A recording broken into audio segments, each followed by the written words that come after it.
I'm Julia, 29F, and I've been married to Luke, 32M, for 3 years. We're expecting our first child, and I'm currently 7 months pregnant.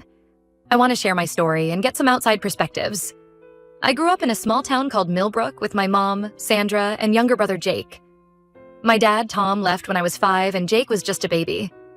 I remember the day clearly. It was a sunny Tuesday morning. Dad packed a suitcase, kissed us goodbye, and drove away in his beat-up Ford pickup. We never saw him again. Mom was devastated. She had dropped out of high school when she got pregnant with me and had been taking night classes to get her GED and start nursing school. With Dad gone, she had to give up that dream to work full-time and support us. Money was always tight growing up. Mom worked as a waitress at the local diner during the day and cleaned offices at night. Jake and I learned to be independent early on. I started babysitting for neighbors at 12 and got my first real job at Wilson's Grocery when I was 16. Despite the financial struggles, Mom always made sure we had what we needed. She'd skip meals so we could eat, buy us school supplies before paying bills, and somehow always managed to get us small gifts for birthdays and Christmas. I remember one Christmas when I was 10. She worked extra shifts for weeks to buy me the bike I wanted. Her selflessness and work ethic shaped who I am today. I did well in school, joining the debate team and becoming editor of the school newspaper. I dreamed of going to college to study journalism, but when I graduated high school, the reality of our finances hit hard. Mom had been diagnosed with rheumatoid arthritis, and her medical bills were piling up. Jake was starting high school and needed braces. I couldn't bear the thought of taking on student loans and being a financial burden, so I decided to postpone college and work full-time instead. I got a job as a receptionist at Patterson Manufacturing, a local business that made car parts. Over the next few years, I worked my way up to office manager. It wasn't my dream career, but it allowed me to help support my family and save a little for the future. During this time, I dated a few guys from my hometown, but nothing serious. Most of them couldn't understand why I was so focused on work and helping my family instead of partying or planning for college like our peers. Luke came into my life when I was 24. We met at a friend's barbecue and hit it off immediately. He had just moved to Millbrook to open a branch office for his marketing firm. Luke was charming, successful, and came from a good family. It felt like a fairy tale after years of struggling. Luke grew up as an only child in Oak Ridge, an affluent suburb about an hour from Millbrook. His dad was a corporate lawyer, and his mom, Diane, was a high school English teacher. They gave Luke everything: private school, summer camps, European vacations. Luke's dad passed away from a heart attack when Luke was in his second year of college. After that, Diane never remarried and focused all her attention on Luke. When we first started dating, everything was perfect. Luke was attentive and romantic.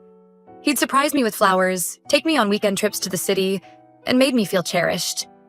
For the first time, I felt like I could relax and be taken care of instead of always being the responsible one. The first sign of trouble came when I met Diane. Luke took me to Oak Ridge for dinner at her house. She lived in a beautiful colonial-style home, meticulously decorated. Diane was polite but cold, scrutinizing everything I said and did.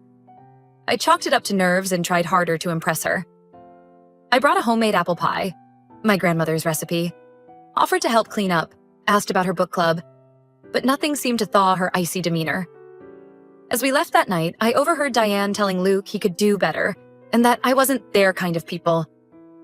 Luke brushed it off, saying his mom was just protective and would warm up eventually. I wanted to believe him, so I ignored the red flags. Over the next year, Luke and I grew closer. He was supportive of my family commitments, even offering to help Jake with college applications. When Luke proposed on a weekend trip to Niagara Falls, I was overjoyed. I thought I had finally found my happily ever after. After we got married, things were good for a while. We had our own place in Millbrook, and I rarely had to see Diane. Luke was doing well at work, and I was still at Patterson Manufacturing. We talked about starting a family and saving for a house. But about a year ago, everything changed. Luke came home one day and announced he was quitting his job to start a business with his college friend, Alex. They had this idea for a tech startup that would revolutionize online advertising. Luke was convinced it would make them millionaires. I was skeptical, but tried to be supportive. We had some savings, and I figured we could tighten our belts for a while until the business took off. But months went by, and they still hadn't launched anything. Our savings dwindled, and Luke started talking about taking out loans. It was around this time that I found out I was pregnant. It wasn't planned, but we were excited. However, the reality of our financial situation quickly set in. Luke suggested we move in with Diane temporarily to save money. I was really hesitant given our history. but Luke insisted it would only be for a few months. He promised we'd move out before the baby came. Reluctantly, I agreed. Living with Diane has been a nightmare from day one. She treats me like an incompetent child, constantly criticizing everything I do. She has all these strict rules: mandatory family dinners, early bedtimes, no snacks in the house. If I object, she guilt trips me about how she's graciously opened her home to us. She's constantly making snide comments about my background and how I was raised. She'll say things like, "Oh, I guess you didn't learn proper table manners in your family," or, "It's so nice that Luke is giving you a chance at a better life." One day, she found an old photo album I had brought with me. She flipped through it, making disparaging comments about our small house and secondhand clothes. When she saw a picture of Mom in her waitress uniform, she said, "Well, I suppose someone has to do those jobs." I was furious, but Luke told me I was overreacting. Luke never stands up for me. He always takes his mom's side or says I'm being too sensitive. They gang up on me constantly. I feel so isolated and alone. As my pregnancy progressed, things got even worse. Diane started monitoring everything I ate, insisting certain foods were bad for the baby. She threw out my prenatal vitamins and replaced them with some herbal concoction she swears by. When I told her my doctor hadn't approved it, she scoffed and said, "Doctors don't know everything." Luke sided with his mom, saying I should trust her experience as a mother. It didn't matter that all her information was outdated or that every pregnancy is different. The breaking point came last week. I had to go on early maternity leave due to some pregnancy complications. My doctor ordered bed rest, but Diane insisted I was just being lazy. She started complaining that I wasn't contributing enough to the household. She said if I couldn't do chores or pay rent, I needed to leave. I was shocked that she'd kick out her pregnant daughter-in-law. Even worse, Luke agreed with her. He said I was taking advantage of their generosity and needed to step up. When I reminded him of my doctor's orders, he accused me of exaggerating my condition. I'd had enough. I packed a bag and left that night to stay with my mom. Luke has been blowing up my phone, alternating between angry messages and pleas to come back. But I don't think I can do this anymore. I love Luke, but I'm starting to realize he'll always put his mom first. And I refuse to raise my child in such a toxic environment. But I also feel guilty about potentially separating my baby from their father. My mom says I'm welcome to stay with her as long as I need. Jake and his wife have also offered support. It feels strange to be back in my childhood home, but also comforting. So Reddit, AATA for leaving my husband while heavily pregnant? Should I try to work things out, or am I right to walk away? I could really use some outside perspectives as I figure out my next steps. Update 1. Thank you all for the supportive comments on my original post. I really appreciate the advice and kind words. I wanted to give an update on what's happened in the last couple weeks. After taking some time to clear my head at my mom's place, I decided to meet up with Luke to talk things through. We agreed to meet at a small cafe in town, neutral ground that felt safer than being alone together or at Diane's house. The cafe held a lot of memories for us. It's where we had our first date in Millbrook, where Luke told me he loved me for the first time, and where we often met for lunch when things were good. Sitting there now, it felt like a lifetime ago. The conversation didn't go well. Luke started off apologetic, saying he realized he'd messed up and wanted to make things right. He even offered to move out of his mom's and get our own place again. For a moment, I felt a glimmer of hope. But as we kept talking, it became clear nothing had really changed. He still defended his mom's behavior, saying she was just trying to help in her own way. He accused me of being ungrateful and said I needed to apologize to Diane if I wanted to come back. I told Luke that I deserved to be treated with respect, especially while pregnant with his child. I reminded him of specific incidents, like when Diane threw out my vitamins or when she made disparaging comments about my family. I asked him why he never stood up for me. His response floored me. He said that since he was the one working on his business while I was on leave, I should just suck it up and do what his mom wants. He even suggested that my pregnancy hormones were making me overreact. When I pointed out that his business wasn't making any money yet, he got defensive and said I never supported his dreams. That's when I realized the situation was beyond saving. Luke will always put his mom first, and I refuse to be second place in my own marriage. With a heavy heart, I told him I wanted a divorce. Luke did not take it well.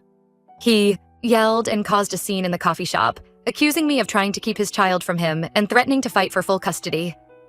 The other patrons were staring, and the barista looked ready to call the police.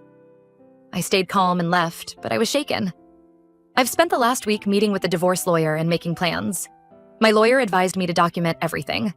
All the mistreatment from Diane, Luke's failure to stand up for me, the scene at the coffee shop.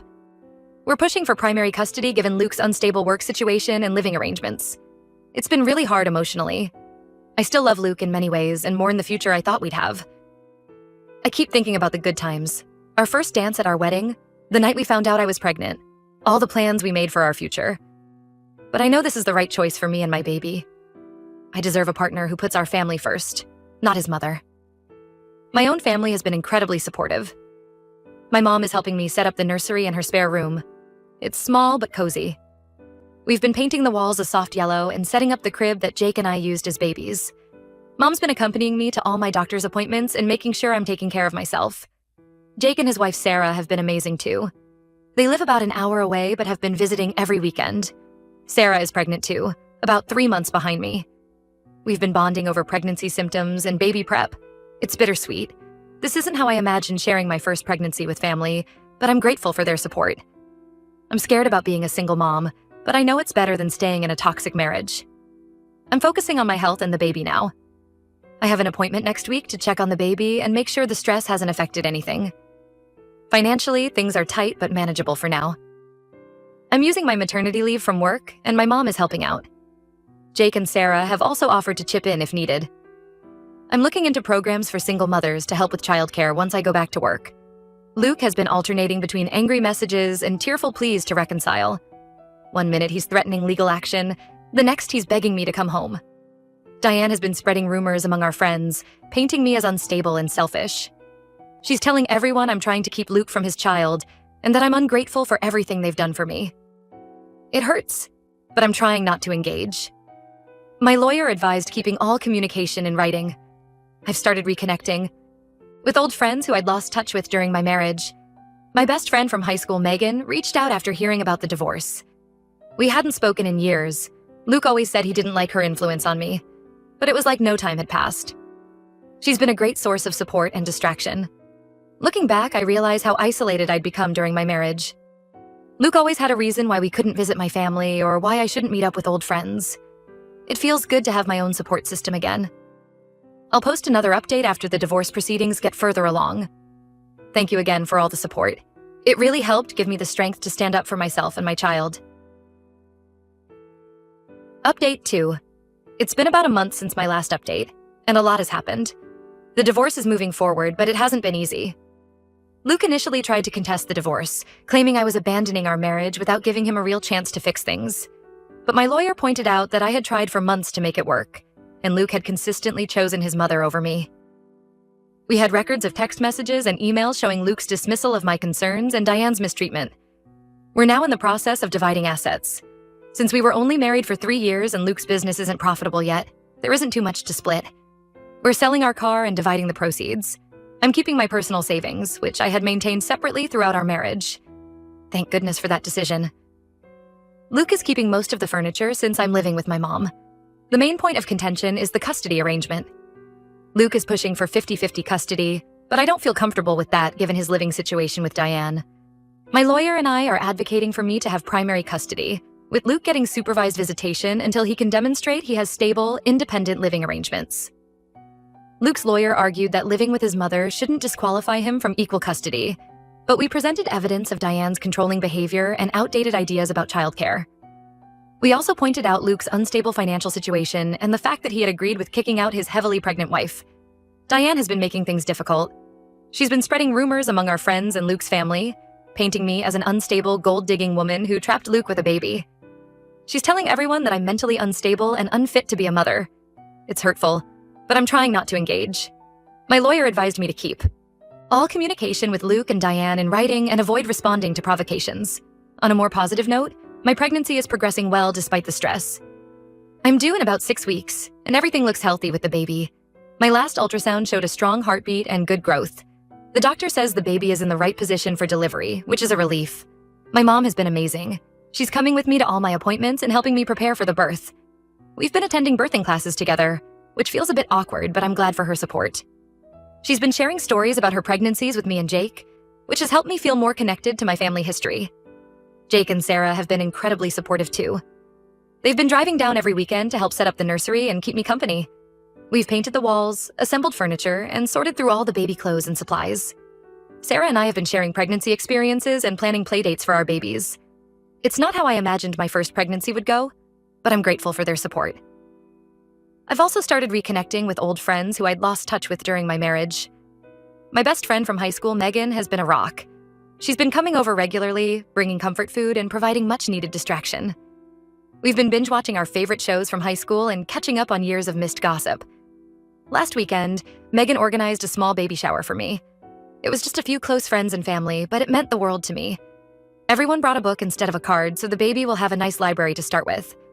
It was emotional. I cried several times, but it felt good to be surrounded by people who genuinely care about me.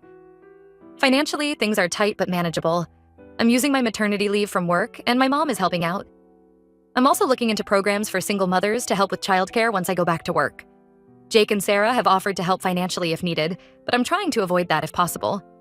I've also started looking into freelance writing opportunities I can do from home to supplement my income once the baby arrives. The hardest part has been dealing with the emotional fallout. Some days I still question if I made the right choice. But then I remember how miserable and disrespected I felt living with Luke and Diane, and I know I couldn't have stayed. It's been a roller coaster of emotions. One minute I'm excited about the baby. The next I'm mourning the loss of my marriage and the future I thought I'd have.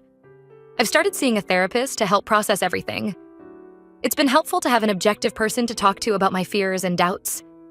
She's been working with me on setting boundaries and building my self-esteem. We're also discussing strategies for co-parenting with Luke and dealing with Diane's interference. I'm nervous about the birth and raising a child on my own, but I'm also excited to meet my baby and start our new life together. Whatever happens with Luke and the custody arrangement, I know I'll do everything I can to give my child a loving, stable home. Last week, I ran into Luke's cousin Amy at the grocery store. She's always been kind to me, and to my surprise, she gave me a hug and said she was proud of me for standing up for myself. It meant a lot to know that not everyone in Luke's family believes Diane's lies. Amy even offered to be a character witness if needed in the custody hearing. As my due date approaches, I'm trying to focus on the positives. I have a strong support system, a safe place to live, and a healthy baby on the way. It's not the life I imagined, but I'm determined to make the best of it.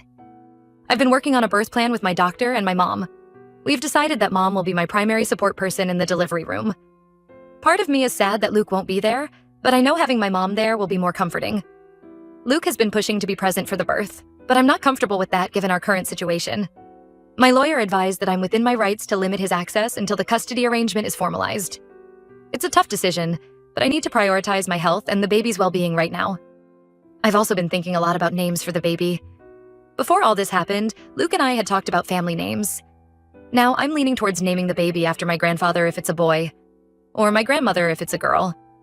It feels right to honor the family that's supporting me through this difficult time. Yesterday, I felt the baby kick while I was reading a story aloud. It was a moment of pure joy in the midst of all this stress. It reminded me that no matter what happens with Luke and the divorce, I have this amazing little person to look forward to meeting. I'll update again after the baby is born and the custody arrangement is finalized. Thank you all again for the support and advice. It's been a difficult journey, but I feel stronger and more confident in my decisions. I'm scared about the future, but I'm also hopeful. One day at a time, right?